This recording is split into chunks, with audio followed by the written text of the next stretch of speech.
30 ans que les portes ouvertes des châteaux du Médoc existent. Elles sont organisées par la Maison de tourisme du vin de Pauillac, le Conseil des vins de Pauillac. Et pour en parler avec nous, Aurélie Hannet, vous êtes viticultrice, directrice du château Tour des Thermes à Saint-Estèphe, au cœur du Médoc, on le sait. Et, merci d'être avec nous pour en parler d'ailleurs. Merci à vous de recevoir. Alors ça commence samedi. Oui. J'allais dire enfin, oui. Devant toutes les incertitudes qui ont été les vôtres pour notamment ces portes ouvertes, mais aussi ouvrir simplement sa propriété au public. C'est un peu un retour à la vie normale, un oui. peu.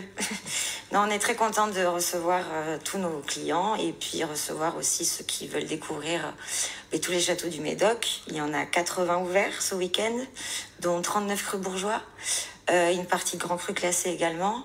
Vous trouverez des châteaux à consonance familiale, authentiques. Comme le vôtre d'ailleurs, parce que ça fait 5 générations. Oui, 5 générations sur cette propriété. Tout à fait. 36 hectares, c'est bien ça? Oui, c'est ça. 9 hectares au Médoc et 27 en Saint-Estèphe.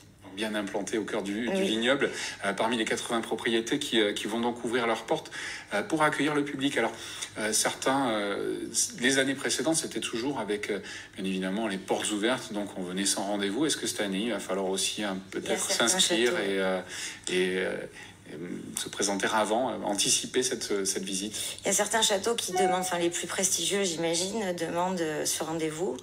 Moi non par exemple, mais par contre on fait par vague de 10 personnes et la dégustation sera à l'extérieur et puis il y aura tout bien sûr pour le risque Covid, on a tout organisé pour. Alors, beaucoup d'animations sont prévues également autour de ces portes ouvertes. Beaucoup vont, hormis la visite des déchets, de la propriété, et aussi, bien évidemment, à consommer avec modération les dégustations. On pense aussi à des expositions, certains qui vont avoir de la musique, il y a peut-être des visites au-dessus des vignobles en ULM. Vous allez faire une expo photo, je crois. Nous, on fait une expo photo sur le cycle de la vigne et du vin, donc du pied jusqu'à la bouteille. Je sais qu'il y a pas mal d'animations pour les enfants aussi, donc vous pouvez venir avec vos petits. Il y a des ateliers œnologiques, justement, oui, on peut visiter, voir le Médoc en ULM, donc vue du ciel.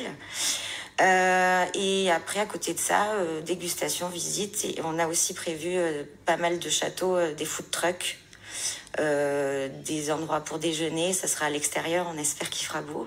Croiser les doigts. Mais voilà, ça sera en extérieur, mais il y a de la restauration sur place, donc il ne faut pas s'inquiéter pour ça non plus. Alors, hormis ces portes ouvertes, c'est aussi le retour de la clientèle dans les propriétés, parce que ces conditions, cette dernière année étaient compliquées aussi pour vous, puisque le but premier, c'est quand même aussi de produire le vin, mais de le vendre. Oui.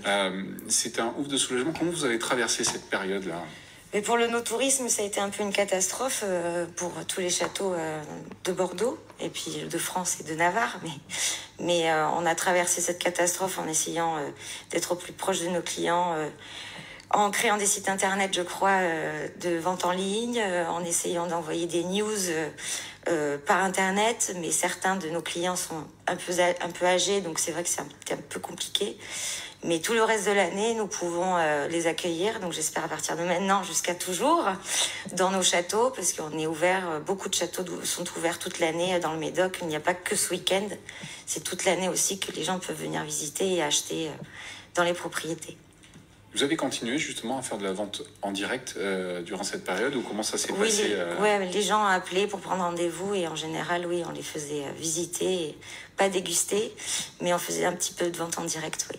Est-ce que ça a été justement un mécanisme long à mettre en route par rapport à une clientèle habituée à venir de façon peut-être impromptue? Pas forcément, mais c'était différent, on va dire ça comme ça. Mais c'est vrai qu'on a l'habitude de recevoir, on va dire, entre 5 et 6 personnes par jour. Là, c'était 5 et 6 personnes par mois, donc c'était pas... On se sentait un peu seul, donc on est ravis que vous reveniez nous voir ce week-end. Il y a aussi, j'imagine, une attente de votre part par rapport aux professionnels de la restauration qui sont aussi parmi les clients. C'est aussi une destination vers laquelle vous attendez impatiemment que tout réouvre de façon pleine et entière. Surtout pour mes clients, j'espère que ça va bien se passer pour eux. Et c'est vrai que moi, je vends uniquement en direct restaurateurs et cavistes. Donc cavistes salés, à peu près. Mais les restaurateurs, je sais qu'ils sont ravis d'ouvrir. Et... Bon, après, c'est pas la bonne période pour les vins rouges cet été, mais on fait quand même de jolies ventes, ça va. Ces portes ouvertes, vous attendez Est-ce que vous avez déjà eu des appels Oui, tout à fait. Pour savoir, les gens prennent un peu de Tout à fait, renseignements oui. pour savoir Oui, où est-ce qu'on va. ils veulent réserver leur place pour manger. Donc il y a une impatience. Oui, il y a une impatience, oui, tout à fait. J'imagine que ça vous satisfait, ça vous...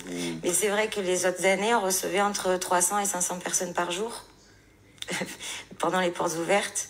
Donc on espère avoir la même chose cette année. On espère que les Bordelais vont se déplacer. Et pourvu que ça dure. Oui, tout à fait. J'espère beaucoup. Merci beaucoup Aurélie. Merci à vous de m'avoir reçu. Pour parler donc de ces portes ouvertes des châteaux du Médoc. Vous pouvez d'ailleurs retrouver les renseignements, les inscriptions sur le site www.portesouvertesenmédoc.com. Bonne soirée à toutes et à tous sur TV7.